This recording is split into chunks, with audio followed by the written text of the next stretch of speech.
महाभारत समाप्त हो चुका था। कुरुक्षेत्र की धरती पर खून सूख चुका था, पर आत्माएं आज भी चीत्कार कर रही थीं। पांडवों की जीत हुई थी, लेकिन हर आंख में हार का अक्स तैर रहा था। इस महान युद्ध का नायक श्री कृष्ण, जो पूरे महायुद्ध का सारथी भी था और निर्णायक भी, वो अब द्वारका लौट चुका था। पर शायद यही वो समय था जब श्री कृष्ण ने वो किया जो न महाभारत में दर्ज है, न भागवत में स्पष्ट रूप से बताया गया है। इतिहास के इस अध्याय को समझने के लिए हमें उन पुराणों में झांकना होगा जिन्हें कम ही लोग पढ़ते हैं। हरिवंश पुराण, विष्णु पुराण और ब्रह्मवैवर्त पुराण। और वहीं से निकलती है वो कथा जो दिल को चीरती है और श्री कृष्ण के मानव रूप को हमारे सामने लाकर रख देती है। द्वारका लौटने के बाद श्री कृष्ण के जीवन में सब कुछ शांत नहीं था। अपने जीवन के अंतिम वर्षों में श्री कृष्ण ने जो देखा, वो एक राजा या ईश्वर नहीं, बल्कि एक पिता, एक भाई, एक मित्र का टूटा हुआ मन था।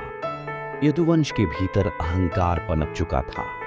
जिन लोगों ने कभी श्री कृष्ण के साथ युद्धों में भाग लिया था, अब वे मदिरा और अभिमान में डूबे हुए थे। कृष्ण को ये साफ दिखाई दे रहा था, विनाश निकट है। उसने निर्णय लिया, वह स्वयं अपने वंश का अंत करेगा, जिससे पृथ्वी का संतुलन बना रहे। यही वो निर्णय था जिसने श्री कृष्ण को भगवान से एक त्रासदीपूर्ण मानव बना दिया। उसने आशियों के श्राप और यदुवंशियों के झगड़े को रोकने की कोशिश नहीं की, क्योंकि उसे मालूम था यही नियति है।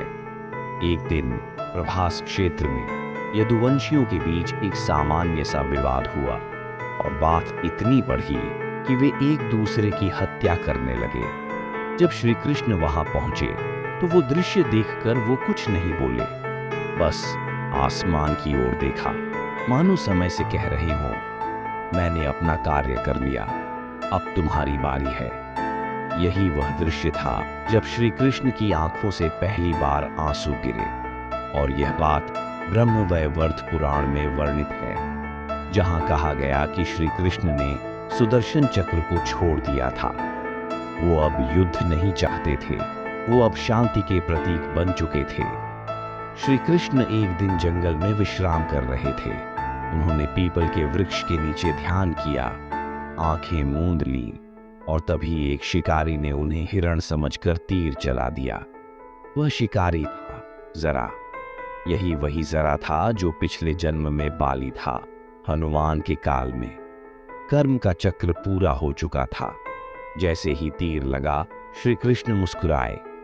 उन्होंने उस शिकारी को क्षमा किया और बोले, अब समय है लौटने का। धरती पर उनका अवतार पूरा हो चुका था।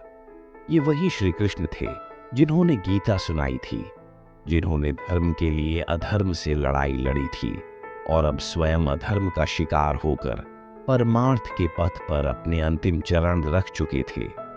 उनके देह त्याग के बाद द्वारका समुद्र में समा गई, जिसे द्वारका नगरी कहा जाता था। वो एक पौराणिक स्मृति बन गई। इस कथा से एक गहरा संदेश निकलता है।